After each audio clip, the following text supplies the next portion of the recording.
Welcome all. Today we are going to discuss about classification of polymers in chapter polymers.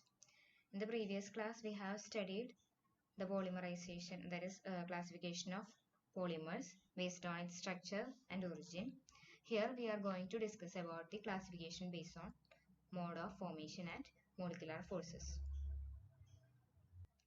Okay, so the first one is classification of polymers based on mode of formation. So this is based on the mode in which the monomer units combine to form the polymer. So the polymerization processes and also their product polymers are classified into two categories, that is addition polymerization and condensation polymerization. First one is addition polymerization and the resulting polymers are called addition polymers.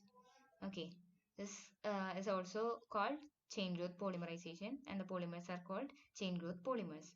Addition polymerization is the process in which monomer units just add on to each other to form a polymer. The resulting polymer is called an addition polymer. These polymers are having monomer molecules with multiple bonds. Okay. So the addition polymerization generally proceeds by a chain reaction. So it is called chain growth polymerization or chain reaction polymerization or chain polymerization, and the resulting addition polymer is called chain growth polymer or chain reaction polymer or chain polymer. So the definition is chain growth polymerization or chain reaction polymerization or chain polymerization involves the successive addition of the monomer molecules to the growing chain very rapidly through a chain reaction. The resulting polymer is called a chain growth polymer or chain reaction polymer or chain polymer. Okay. So the addition of monomer units takes place by through reactive intermediates such as free radicals, carbocations and carbanions depending upon the type of monomer units. Okay, for example, here's the example for addition polymerization. That is, addition of monomer units of ethylene will give polyethylene in the presence of oxygen traces, heat and pressure. Other examples for addition polymerization are polymerization of propylene to give polypropylene. Polypropylene is the addition polymer. In the case of styrene, the monomer units of styrene add on to give polystyrene, that is a chain growth polymerization, and polystyrene is the addition polymer. And in the case of vinyl chloride, and number of vinyl chloride in the presence of peroxide and heat will give PVC, that is polyvinyl chloride, which is an example for chain growth polymerization, and PVC is the addition polymer. Okay. Then next is condensation polymerization or step growth polymerization, and the resulting products, that is polymers, are called condensation polymers or step growth polymers. Here condensation polymerization is the process in which two or more monomer entities condense with the elimination of small molecules like H2O, HCl, NH3, CO2, etc. to form a polymer. The resulting polymer is called a condensation polymer. Okay. Here the process, that is the condensation polymerization, involves building up of polymer chain in a stepwise manner. That is, each step is it is an independent reaction. So first the dimers are formed, then from these dimers tetramers will form and so on. So, by the elimination of simple molecules like H2O, HCl, NH3, CO2, etc. So the process is therefore called step growth polymerization or step reaction polymerization or step polymerization, and the resulting polymers, that is condensation polymers, are called step growth polymers or step reaction polymer or step polymer. So the definition for step growth polymerization is step growth polymerization of or step reaction polymerization or step polymerization involves building up of polymer chain in a stepwise manner, each step being an independent reaction, that is, dimers are first produced which then yield tetramers and so on. The elimination of simple molecules like H2O, HCl, NH3, CO2, etc. The resulting polymer is called step growth polymer or step reaction polymer or step polymer. Okay, here's an example for step growth polymerization. That is the formation of polyamide and nylon 6,6. Okay, nylon 6,6 is formed from the condensation polymerization of hexamethylenediamine and adipic acid. Okay, here the small molecule eliminated during this process is H2O. Okay, n number of H2O molecules are getting eliminated in this polymerization reaction. Next is other examples for condensation polymers. That is polymerization of terephthalic acid and ethylene glycol result in terylene or dacron. Elimination of H2O molecules, n number of H2O molecules.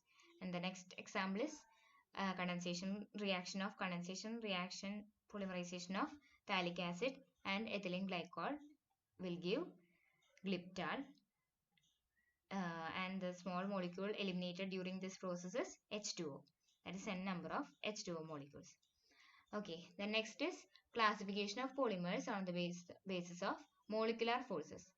Mechanical properties of polymers, that is tensile strength, elasticity, toughness, etc.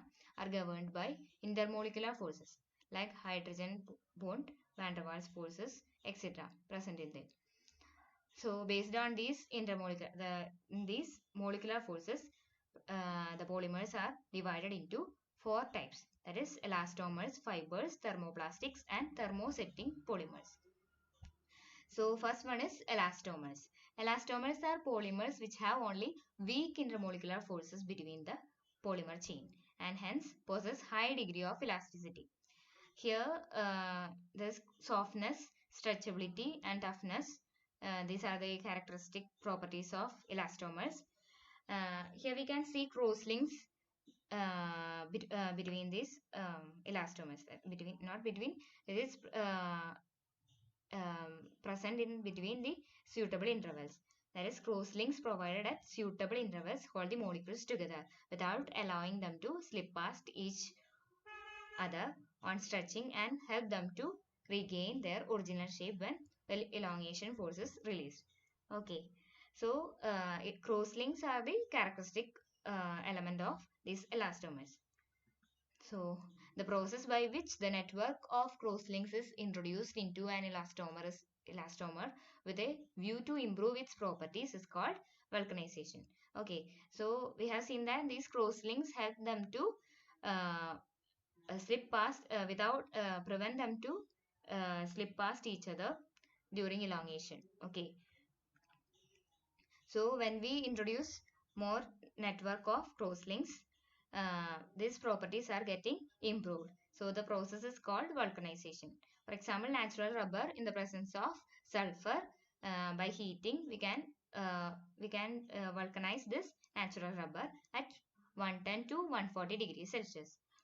So natural rubber is a polymer of isoprene, that is CH2, CH3, CH double bond CH2, that is 2-methyl buta 1,3-diene. Okay, in the vulcanized state, it is a typical elastomer. Another example is Buna S. This is also a synthetic rubber. It is formed by the copolymerization of buta 1,3-diene with styrene in the presence of sodium. Other examples are Buna N and neoprene. Okay, the next classification is fibers. Fibers are polymers which have polymer chains closely packed through strong molecular forces. Okay, like hydrogen bonds or other dipole-dipole interactions and hence possess high tensile strength. Okay, in the previous one, that is in elastomers, we have seen crosslinks in between these elastomers. Here we can see that the polymer chains are closely packed.